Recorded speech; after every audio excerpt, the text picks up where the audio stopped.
मगर आज मजबूरन बोलना पड़ रहा है। तो आप जो काम कर रहे वो मुसलमानों के हक में नहीं कर रहे हैं आप।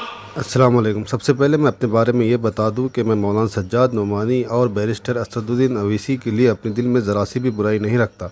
मैं दोनों कायदीन का दिल से एहतराम करता हूं और उनकी इज़्ज़त करता हूं, पर मेरे नज़दीक दोनों इंसान हैं, दोनों फरिश्ते नहीं हैं, इसलिए गलती किसी से भी हो सकती है। क्या हुआ? आपने बीजेपी को हैंडल दे दिया। यूसुफ पुंजानी कह रहा है कि बीजेपी गली गली जाकर ऐलान कर दी कि फतवा जीतेगा या भगवा जीतेगा। अरे जब सियासत नहीं आता करना तो मत करो, दुआ करो या हिकमत अमली से इख्तियार करो। नहीं, हमको सब चीज होना। देख लिए क्या हुआ। अब किधर है आप, किधर है नहीं मालूम। कहां है वो लोग जो औरंगाबाद में बोले थे इम्तियाज जलील को वोट मत दो? उस समाजवादी पैंडेट को वोट दो बोले थे। अरे चेहरा दिखाओ औरंगाबाद के अवाम के सामने तुम। ये सही है कि जब कोई पॉलिटिशियन अपनी कॉन्स्टिट्यूंसी में 5 साल तक मेहनत करता है ताकि वो इलेक्शन जीते और उसके लिए सारे असबाब और सलाहियतें लगा देता है, और ठीक इलेक्शन से पहले कोई आता है अपना हमदर्द बनकर और जिसकी वजह से मामला बिगड़ जाते हैं, तो उसे दुख ज़रूर होता है और गुस्सा छलक जाता है।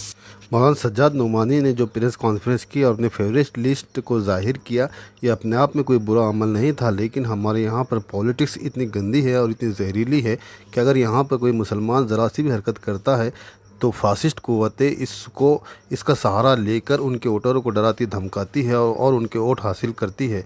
मौलाना सज्जाद नोमानी की उस प्रेस कॉन्फ्रेंस से फ़र्क तो ज़रूर पड़ा, और साथ में ये कि मौलाना सज्जाद नोमानी ने जो एमएम के ख़िलाफ़ में अपने दूसरे उम्मीदवारों को फेवरेट बताया था, उनको बहुत कम वोट मिले और एमएम के उम्मीदवारों को ज़्यादा वोट मिले, ये भी एक सच्ची बात है।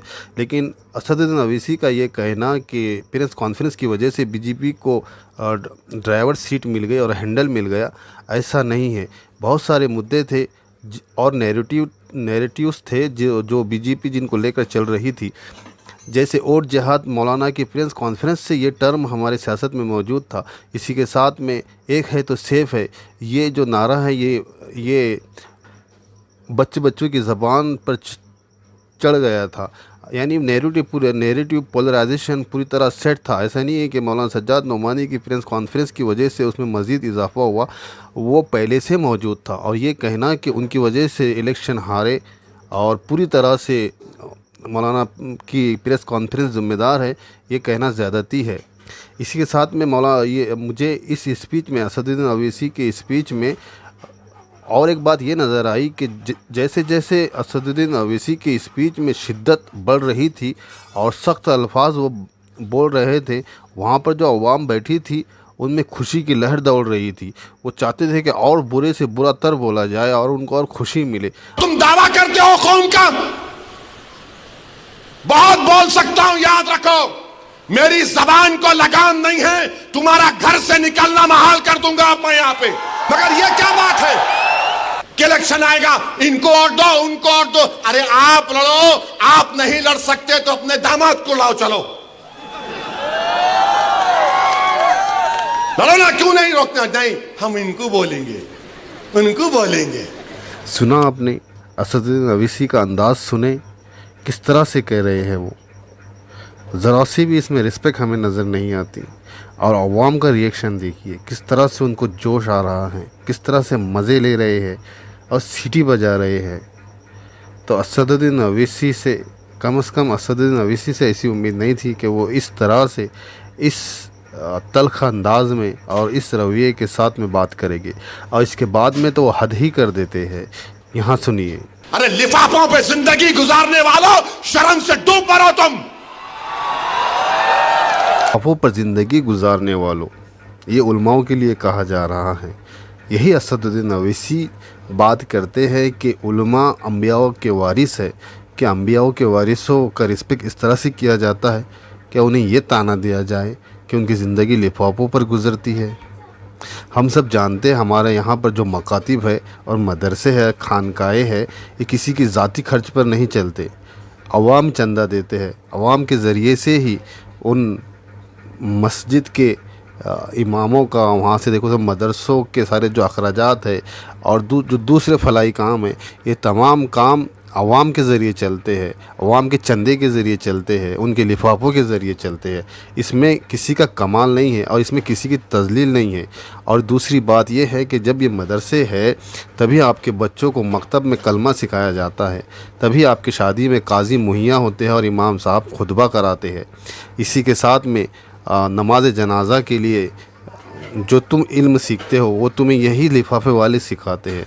तो इस तरह से ताना मारना ये बिल्कुल बिल्कुल भी असदुद्दीन अवैसी से कोई उम्मीद नहीं कर सकता कि वो इस तरह से कहेंगे। और मुझे उम्मीद है कि असदुद्दीन अवैसी इसकी वजाहत पेश करेंगे कि वो इसके मुतालिक मतलब उनके पीछे उनके मन में क्या था।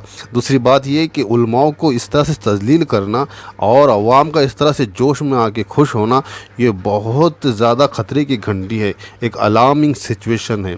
क्योंकि उलमाओं से दूरी ये मुसलमानों को कहीं का ना छोड़ेगी। जब तक वो अगर इस्लाम में चलना चाहते हैं तो उन्हें उलमाओं को साथ में रखना चाहिए, उलमाओं से हिदायत तरबियत लेनी चाहिए, उलमाओं से सीखने चाहिए कि इस्लाम क्या है। जब तक उलमाओं से कनेक्शन रहेगा, अवाम इस्लाम को सीखती रहेगी और इस्लाम ज़िंदा रहेगा।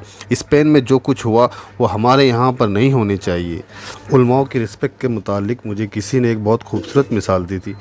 उन्होंने मुझे बताया था कि अगर कुरान शरीफ बहुत पुराना हो और फटा हो तो हम उसको नहीं पढ़ते, बल्कि उसको जुज़दान में रिस्पेक्ट के साथ में पैक करते हैं और उसे रखते हैं।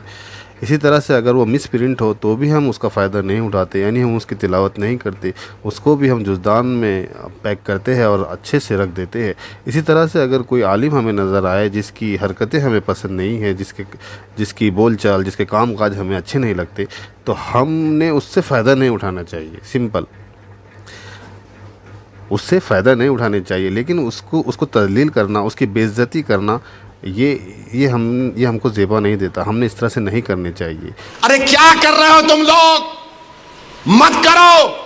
तुम्हारा एहतराम और तुम्हारी अजमत हम करते हैं, मगर असदुद्दीन अवैसी ने इस स्पीच में इस बात को भी दोहराया कि वो उलमाओं की इज़्ज़त व एहतराम करते हैं। और साथ में उन्होंने ऐसा भी कहा कि अगर हुकूमत अगर मुसलमानों के ख़िलाफ़ कुछ करती है, कुछ एक्शन लेती है, तो हम ही मैदान में आएंगे। उन्होंने उनके लीडरों के नाम लिए और कहा कि हम ही रोड पर उतरेंगे, हम ही सड़क पर आएंगे, हम ही आपके लिए लड़ेंगे। इसी के साथ में उन्होंने ये भी कहा कि अब चूँकि जो बीजेपी गवर्नमेंट है सेंट्रल में, उसका जो टारगेट है वो मसाजिद है और दरगाहें है। उन्होंने स्पेशली नाम लिया अजमेर की दरगाह का। तो उन्होंने कहा कि जो अजमेर में मोइनुद्दीन चिश्ती रहमतुल्लाह अलैह की कब्र है, ये मुग़लों से पहले 800 साल से है, 800 साढ़े 800 साल से है। मुग़ल आए और चले गए, वो अभी तक बाकी है उनका आस्ताना। इसी तरह से अब ये हुकूमत का निशाना भी उस तरफ है। तो अब बहुत जल्दी ये अलामत है इस बात की कि ये हुकूमत भी अब गिर जाएगी और ये नहीं रहेगी, क्योंकि इसने गलत जगह अपना टारगेट बनाया है। उन्होंने साथ में ये भी कहा असदुद्दीन अवैसी ने कि मुसलमानों को चाहिए कि जब हुकूमत मसाजिद पर हमला कर रही है, मतलब उनको तोड़ने के लिए कोशिश कर रही है, तो उसकी हिफाजत इस तरह से की जाए कि आप नमाजी बन जाए। आप जब नमाज़ पढ़ोगे तो फिर इस तरह से नहीं होगा। याद रखो, तुम लोग जो काम कर रहे हो ना, तुम महाराष्ट्र के मुसलमानों को ना सिर्फ कमजोर कर रहे हो, बल्कि तुम उनकी आवाज का गला घोट रहे हो। अरे तुम इलेक्शन लड़ो, हम तुम्हारी तायीद करने को तैयार हैं। कब तक तुम ये सियासत करोगे? क्या नतीजा निकला जा आप देखो। कल ये बीजेपी की सरकार अगर कुछ करेगी तो कौन आके लड़ेगा? आप आएंगे रोड?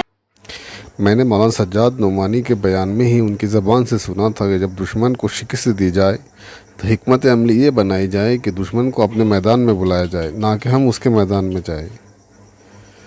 तो मौलाना सज्जाद नोमानी ने जो प्रेस कॉन्फ्रेंस की थी, उन्होंने कुछ सोचा होगा, उनके इरादे ठीक होंगे, हो सकता। लेकिन कभी कभी क्या होता है कि हम अच्छे को अच्छा करने जाए तो उसका गलत हो जाता है, उसका गलत असर पड़ता है। तो यही मुझे लगता है हुआ है। तो इस तरह से हर इंसान से हो सकता है। तो मैं उम्मीद करता हूँ कि जो भी मुझे सुन रहे हैं वो दोनों के लिए, यानी मौलाना सज्जाद नोमानी और असदुद्दीन अवैसी के लिए जो उनका एहतराम है वो बाकी रखेंगे। और मैं ये भी चाहूँगा कि अगर असदुद्दीन अवैसी अपने उस बयान की जिसमें उन्होंने आलिमों को लिफाफों पर पलने वाले बताया, वो उसकी वजाहत करे। और मैं ये भी समझता हूँ कि असदुद्दीन अवैसी अगर मान लो फ़ोन करके या पर्सनली उनसे मिलकर ये सब कुछ उनको कहते तो ये ज़्यादा अच्छा होता। लेकिन जो भी हुआ, और इसी के साथ में मैं ये भी समझता हूँ कि जो बीजेपी को बम पर जीत मिली और अपोजिशन को हार मिली, तो अल्लाह ताला बंदों का बुरा नहीं चाहता। अल्लाह ताला को कुछ बेहतर नज़र आ रहा होगा तो अल्लाह ताला ने वो किया, हमें वो नज़र नहीं आ रहा। तो मैं इसी के साथ में अपनी बात को ख़त्म करता हूँ। अस्सलामु अलैकुम वरहमतुल्लाहि वबरकातुहू।